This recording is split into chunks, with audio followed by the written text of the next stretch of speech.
서울에 있는 한 무인 상점 아일랜드에서 왔다는 금발의 여성이 무엇 때문인지 당황한 표정을 지은 채 상점 입구에서 주저앉아 있습니다. 이후 여성은 입을 틀어막은 채 말이 되냐며 혼잣말만 내뱉고 있던 그때 한 한국인 남성이 들어오더니 무언가 슬쩍 가져가 버리고 마는데요. 그 모습을 본 아일랜드 여성은 갑자기 웃으며 머리를 감싸지는데 도대체 그녀는 이곳에서 무엇을 목격했길래 이러는 걸까요? 안녕하세요. 저는 아일랜드에 거주 중인 케이티라고 합니다. 평소 아주 오래된 역사에 관심이 많았던 저는 이집트도 가보고 영국, 이탈리아, 브라질, 아르헨티나 등 전 세계를 돌며 그 나라의 문명을 직접 눈으로 보고 사진을 찍어 기록으로 남겨놓는 것이 취미인데요. 그러던 중 이번에는 아시아로 눈을 돌려 그들의 문화와 역사를 직접 눈으로 보기 위해 떠나기로 마음먹었습니다. 하지만 다음 일정 문제 때문에 많은 시간이 없어 이번에는 한국과 중국만 잠시 들렸다 오는 3주간의 일정을 계획했습니다.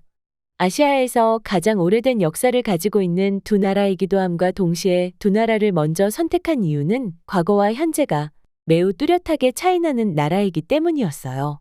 아시아 하면 다들 일본부터 생각을 하시겠지만 일본 역시 메이지 유신을 통해 급속도로 성장한 나라이긴 하지만 아직도 옛것을 중시하는 나라로 과거와 현재를 비교하는데 많은 시간이 들 것으로 예상되어 이번 일정에서는 제외하고 다음을 기약하기로 했습니다. 그렇게 저는 요즘 가장 떠오르는 신흥강국 중국을 먼저 가보기로 했죠.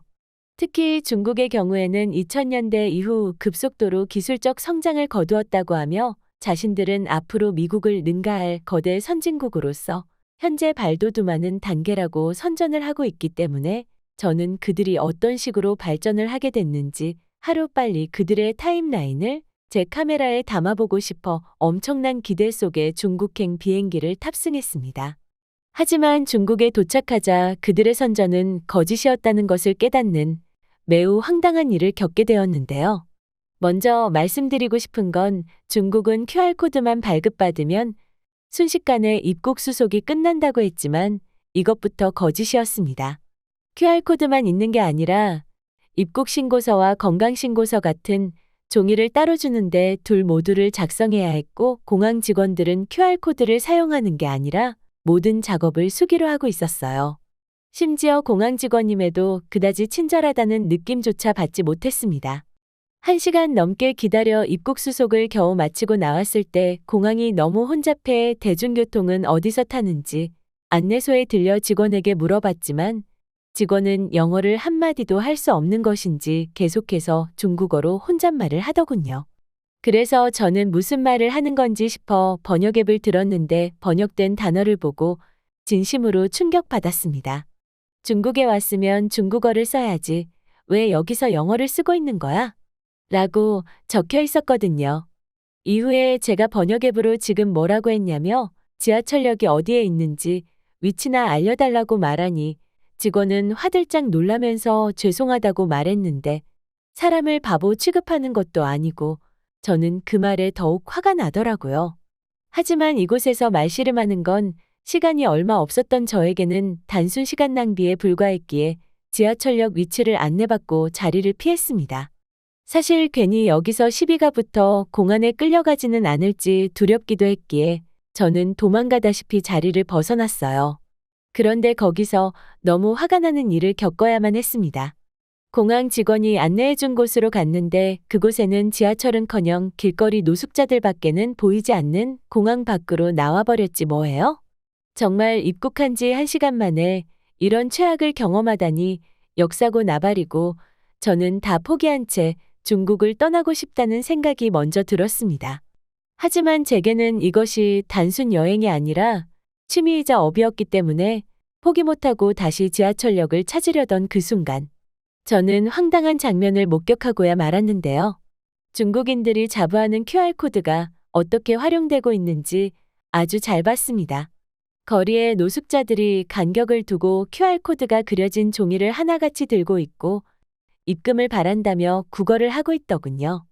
중국이 그토록 선전했던 입국 QR코드가 정작 있어야 할 공항이 아닌 야외에 있는 노숙자들이 사용하고 있다니 이 모습을 보니 허탈감이 느껴지기까지 했습니다. 하지만 중국의 황당함은 여기서 끝이 아니었는데요. 저는 어렵게 지하철역을 찾아 지하철을 타려고 했는데 도저히 그 방법을 모르겠더라고요. 해외 어느 나라를 가보더라도 막힘없이 지하철을 탔던 저였기 때문에 정말 기가 찰 노릇이었습니다.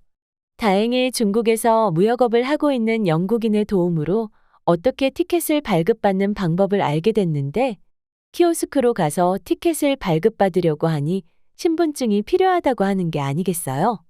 여권은 불가능했기에 저는 키오스크로 지하철 티켓 발급이 불가능했습니다. 때문에 저는 그 짜증나는 안내소에 들러 어떻게 해야 하는지 물으니 역시나 안내소 직원은 영어가 불가능해 번역앱을 통해 대화를 해야만 했습니다. 그리고 안내소 직원은 이통싱이라는 어플을 다운받으라고 그러면 지하철이나 버스 모두를 탈 수 있을 거라고 하더군요. 그래서 저는 알겠다 하고 자리를 벗어나 직원이 말한 이통싱이라는 어플을 다운받으려고 보니 중국에서 플레이 스토어는 막혀 있어 앱을 다운받을 수가 없었습니다.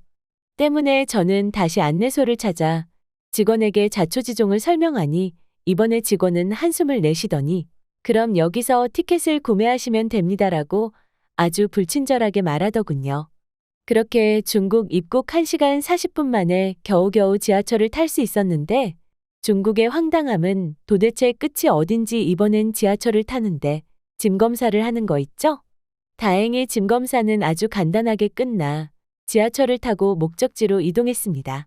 그렇게 30분을 지하철로 이동하여 목적지로 도착해 지하철역을 나온 저는 다시 한번 어이없는 광경을 제 눈으로 목격하고야 말았는데요.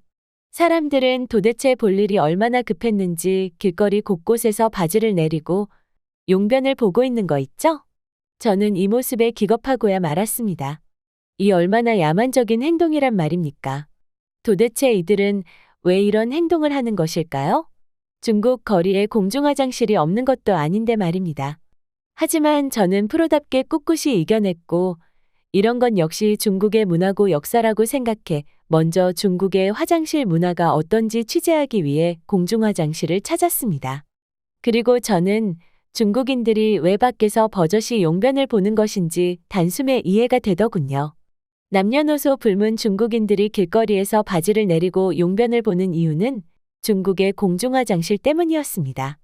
중국의 공중화장실은 보는 즉시 입을 틀어막을 수밖에 없었는데 그곳은 용변을 볼 수 있는 변기만 있을 뿐 문도 없고 칸막이도 없고 서로가 서로를 마주볼 수 있는 구조로 되어 있는 거 아니겠어요? 저는 그 모습을 보고 중국인들이 왜 길거리에서 바지를 내리고 용변을 보는지 이해가 됐습니다. 이런 구조라면 볼일을 보는데 전혀 프라이버시가 지켜지지 않으니까 굳이 화장실을 찾을 필요가 없었던 것입니다. 저는 설마 싶어 다른 화장실을 찾아봤는데 모든 공중화장실이 같은 구조를 하고 있었어요. 그렇지만 저는 포기하지 않고 꿋꿋이 돌아다니면서 현대식 문도 있고 칸막이도 있는 화장실을 찾았습니다. 하지만 문은 투명 유리로 아니 훤히 들여다 보이더군요. 정말 중국의 공중화장실에 치가 떨렸습니다. 그래서 저는 화장실은 됐고 중국의 과거 문화나 찾으러 그렇게 떠났는데 도저히 위생적인 문제와 중국인들의 개념 없는 문제 때문에 취재하고 싶은 마음이 싹 사라져 저는 중국에서 고작 3일만 머물다 일정을 변경해 한국으로 도망치듯 떠나고야 말았어요. 그렇게 입국한 한국은 중국과 비교가 돼도 너무 됐고 수준 차이가 너무 심하다는 느낌을 받았습니다. 우선 지하철에서 본 한국인들의 시민의식 수준은 중국인들과 차원이 달랐어요.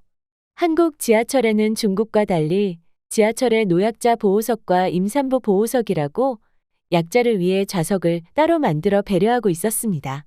뿐만 아니라 한 번은 제 옆에 앉아있던 한 여성이 자신 앞에 연세가 있으신 할머니께서 손잡이를 잡고 서 있었는데 할머니를 보자마자 자리를 양보하더군요.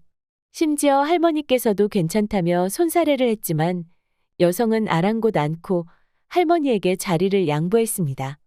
그리고 할머니께서는 너무 고마웠는지 여성이 들고 있던 가방을 무릎 위에 놓으며 대신 맡아주시더군요. 이후에도 몇 명의 한국의 젊은 사람들이 노인분들에게 자리를 웃으며 양보하면서 어른을 공경하는 아주 아름다운 모습을 보여주었습니다. 뿐만 아니라 한 번은 퇴근길 수많은 사람들이 지하철을 기다리고 있었는데 사람들은 하나같이 질서 있게 줄을 서서 기다리더군요.